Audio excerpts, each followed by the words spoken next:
Hey there everybody, redxparasite here, and welcome back to Let's Play Metroid Prime. In the last episode, we got ourselves some upgrades, and now we have the space jump, which I'm really happy about. So, we made our way back here to Phendrana Drifts, because there's a new area that we can go to here. So this space jump, I remember back in the day, they really want to make sure that you have the space jump. As you can see, even with good timing there, I still almost didn't make it. But now that we're on this side of the wall, there's a tower up there that has the missile expansion in it, but we can't get to that just yet.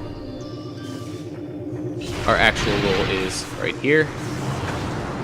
It's also nice having the boost ball because we can move around faster. But welcome to Phendrana Hall. Has a baby Sheegoth in it. And now that baby Sheegoth is dead. Because I killed it. I think we got the scan for those already. If not, I think there's another one coming up in the future, so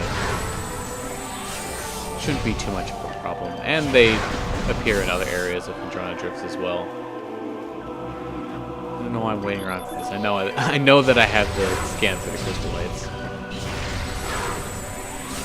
You also don't have to kill them, by the way. You can just go straight past them. Yep. Okay, there we go. I have not scanned these before. Ice parasite, scavenger with a crystalline outer shell. Parasites are hardy creatures able to adapt to any environment within 3 generations. It's a pretty fast evolution. The ice parasite is a prime example. Having adjusted to a frigid climate, this vermin now thrives in it. Omnivorous, it can exist in areas hostile to most life forms. We'll just take care of that one, ignore the other ones, and yeah, we have some Chozo stuff here. You know, it's very Chozo-y. I do like the music in this area, though. It is very peaceful. Also, I need to actually destroy this before we can go into it and bomb the Morph Ball slot, which will open up the door over there. Before we leave, I think there's some other things we can scan here. Now, these are not required scans. The bust of a Chozo artifact. The statue is flawless. Now, if you had scanned the one that I destroyed before I destroyed it, it would have told you that it's not flawless. So, you can destroy it with missiles. Alright, I'm going to try to do a little trick here where... Actually, this trick is kind of invalidated in the Wii version of the game. But basically what you can do in the GameCube version, and see I kind of did it a little bit too slow there, is if you lay one bomb before you lay the 2 bombs that you need to destroy those panels right there, then your bombs will deplete and then they'll start recharging so that you'll be able to lay a bomb and get out of there before it respawns. But it's not the easiest thing to do, so. But as you can see, we have an item there, but before we could actually get to it, it retracted, and now we have to fight stuff. This is something that happens kind of often in the Metroid Prime games. Now, not exactly in that fashion, but you will have to fight for things, you know, upgrades quite a bit, and not necessarily direct, you know, like boss battles, you know. Although this one technically counts as a mini boss. So this, as you might be able to tell, not a baby Sheegoth, just a regular Sheegoth. A supreme predator of the Phendrana Drifts. Sheegoths are invulnerable to most beam weapons. The crystals on their back absorb energy, which they can fire back at prey. Sheegoths have poor stamina. They hyperventilate after using their breath attack, making their mouth area vulnerable. The soft underbelly of the Sheegoth is susceptible to concussive blasts. In battle, they expel blasts of frigid gas to ensnare their targets. They are also fond of ramming and trampling their hapless prey. So, there are actually 2 ways to beat this boss.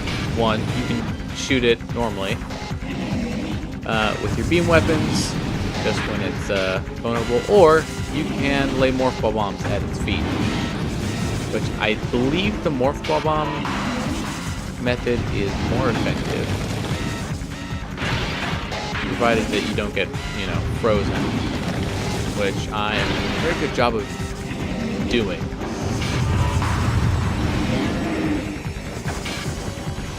Other than that, yeah, just kind of wait for it to go into an attack, and then you can lay the bombs. So I usually do the Morph Ball Bomb method. It's not too bad if you don't get hit a bunch. You see, I kind of didn't do the best job of that. But for our troubles, we get the Wave Beam, which is our first side beam weapon. So we defeated the Sheegoth. That actually gives us a boss credit, so. It doesn't have a health bar, though. So generally what I consider the bosses in this game are the enemies that have their own health bars. So, in any case, though, the Wave Beam, in most other Metroid games, it will go through walls. In this game, it doesn't do that. But what it does in this game is it's an electrically based weapon, so it can power up things that need energy. We can also finally destroy the Pulse Bomb boots. As you might remember, it says they can only be destroyed by electrical pulses. So now that we have that, we're going to make our way out of here. Well, not quite out of here. We're still going to be going farther into the Phendrana Drifts, but we're at least leaving that immediate area. So one nice shortcut that you can take once you have the space jump is if you jump up here, you can just jump straight up to this door. So instead of taking that entire long path around, now we can just jump all the way up. Now, if you're doing a speedrun of this game, you will have the space jump at this point, and because of that, you can just oops. Okay, let's see. Before we go any farther, there are ice shriek bats here on the ceiling. I can't think of many other places where they spawn. Obviously, they only spawn in the Phendrana Drifts, so this is probably the first place you can get this scan and the easiest place you can get this scan. Ice shriek bats, ice-encased ceiling dweller. Like standard shriek bats, these creatures are easily spotted with thermal imaging. They roost on cave ceilings, subsisting on insects, reptiles, and small mammals. Fiercely territorial, they will dive upon anything that wanders near. So there you go. Hi there, Crystallite. So let's just take you guys out before you get the opportunity to dive upon me. That did not lock on, so the missile didn't home in on it. Curious. There's an expansion down there that I don't quite recognize yet. Well, okay, I actually do, but we don't have the main item for that yet, so we're just gonna have to wait. Also, we can't melt the ice that's in front of it either, so yet another reason why we can't do anything with that at the moment. But welcome to another room. What is this one called? Ruined Courtyard. So in order to traverse through this room, first things first, let's scan this boost ball spinner. I don't know if we've seen one since we've gotten it, but you basically go into it, use the boost ball. The rotational force produces energy, and it does things. Complicated, I know. In this case, it's opening up some vents at the top. There's another one on the other side, so we should probably hit that one as well.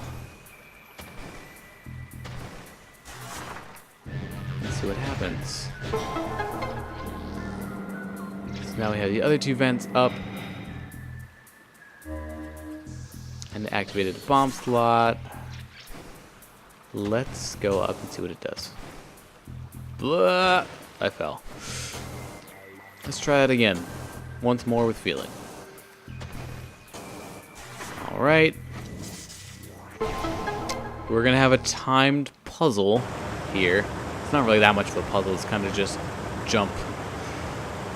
So those vents will fill the area with water. Those platforms were actually not attached to the ground, so they will rise up and float on the water, allowing you to go places. Now, we've already scanned these guys, I believe, but they will get in your way. So don't let them do that. Also, that was pretty impressive. I managed to get myself caught on the lip while I was morphing, so I didn't have to do anything. Oh, and I fell. I was trying to avoid that, but oh well. We're just going to have to fill the area with water again in order to get back up, so. If you can get above the platforms while they're draining, you can actually kind of move around and not have to wait. Saves you a little bit of time. And it appears that we cannot skip this cutscene. Wunderbar.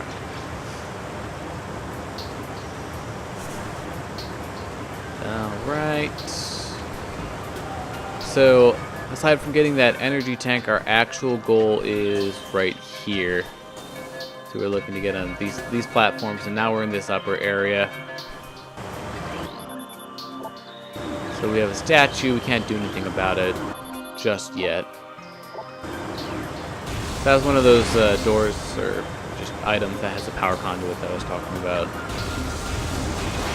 So we have the wave beam, and we can do something about those, but we do not have the ability to destroy the Cordite statues just yet. Schematics for Research Lab Hydra accessed. Proceed through the purple doors to the south. Alright, so let's just save. We're going to be going into an area with a lot of combat.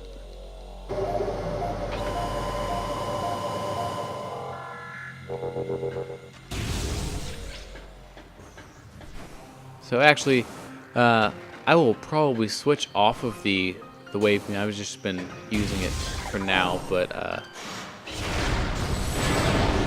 as far as combat goes, the power beam is just a little bit faster. The wave beam does have the added advantage of paralyzing enemies briefly. So I suppose I can show it off a little bit.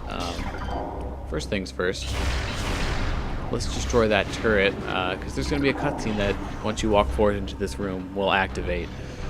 So if you take that turret out beforehand, you won't have to worry about it while you're fighting all of the enemies that we're about to fight.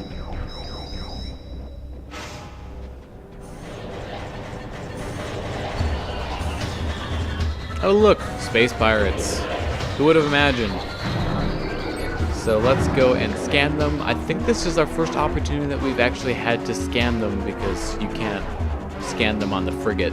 So here's your normal space pirate. Sentient aggressor species, well trained in weapon and melee combat.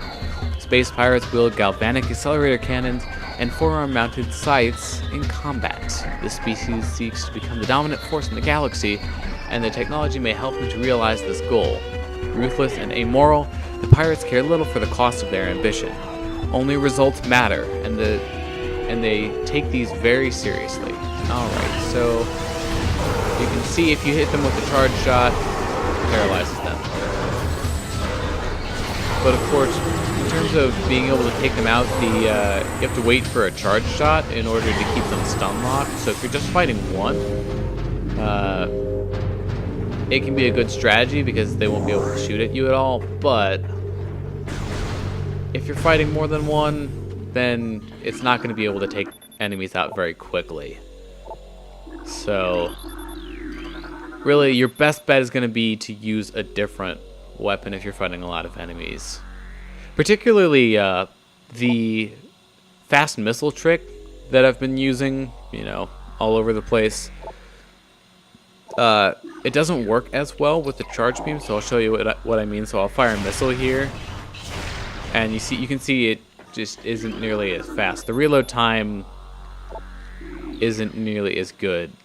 That only really works with the power beam, so that's something to keep in mind. But in any case, there's a map station here. Let's get the map. Not that I really need it. I've downloaded the map for this area. Oops. You know what? Why don't we look at it? So, got that. There's kind of a tower in the middle, and then something at the end. So, we have our work cut out for us. Let's just get some helmet ammo back. Now you can actually kind of take a little bit of a shortcut here, as long as you space jump a little bit better than I did. See, these are just locked. Yep, impossible to breach. Don't think there are any other major scans in this room, so we can just move forward. Oh, hey, we can actually destroy these too. Goodbye.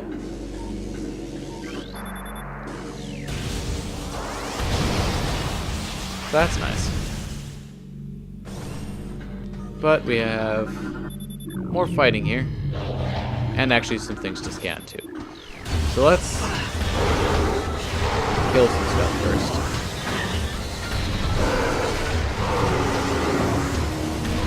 And then we'll start scanning. So we have some lore entries here. There's going to be a lot of lore entries or pirate data in this area. Space pirate encrypted data decoded. We have codified the newfound energy source as Phazon, a 5 index probably, mutagen of which we have very little reliable data. Indications point to a meteor of unknown origin expelling Phazon into the environment.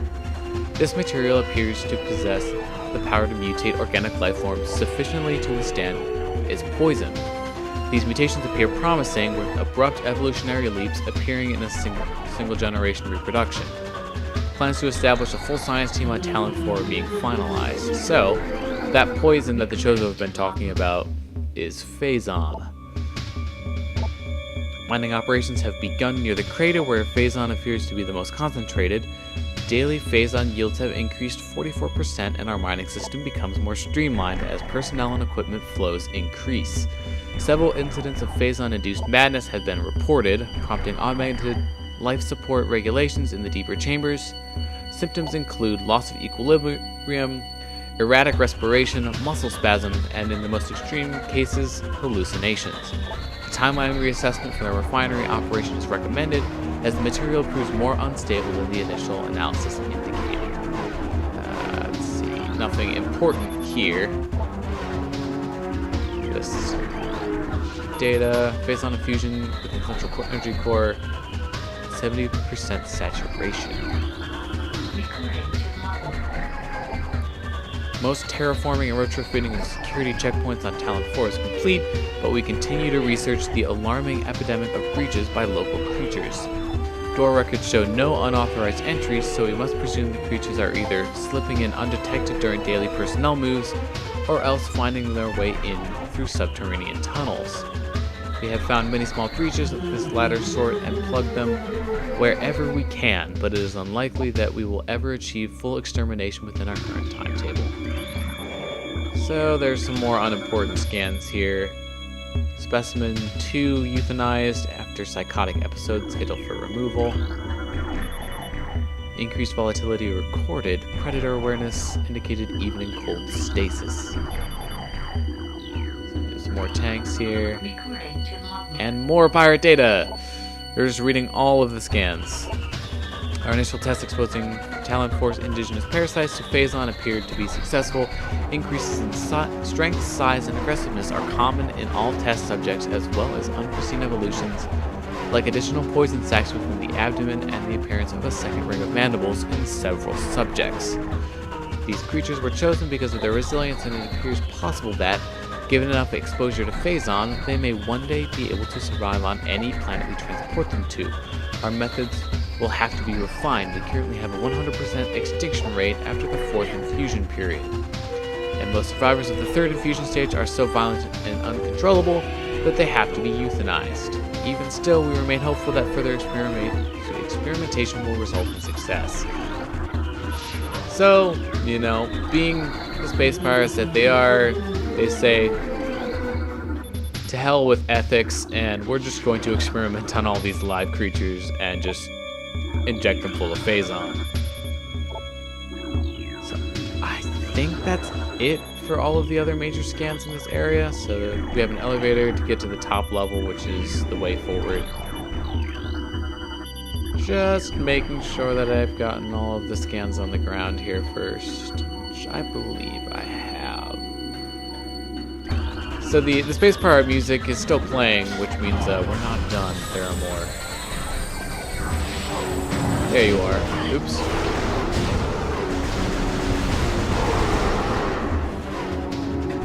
Alright.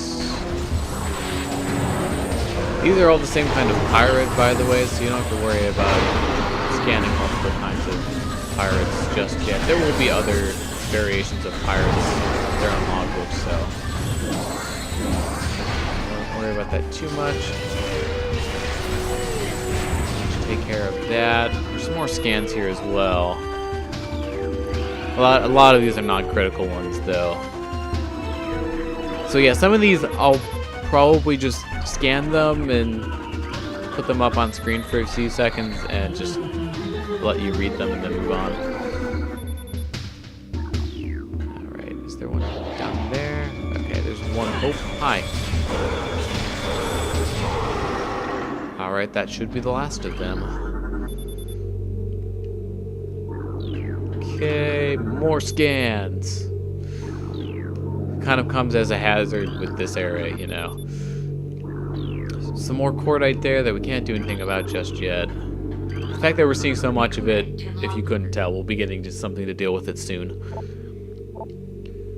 Research Outpost Glacier 1 in the Phendrana Drifts region of Talon Forest Mountains is operating at 85% capacity. Sub-zero temperatures have made the Metroid sluggish and easy to control, even those well into the Phazon infusion cycles. Cold containment stasis tanks are sufficient for the juveniles, but some of the larger Metroids have been moved to the quarantine caves for safety purposes. Security doors remain an issue, as malfunctions due to ice occur every day. Large predators in the wastes are also a concern, as they continue to kill personnel and breach secure areas. Unfortunately, it has become clear that our containment teams cannot neutralize all of them without a vast increase in munitions and soldiers. Okay, I think we're about done here. We've also filled up enough for one episode, so I'm going to sign out here. Thank you very much for watching. I've been redxparasite, signing out.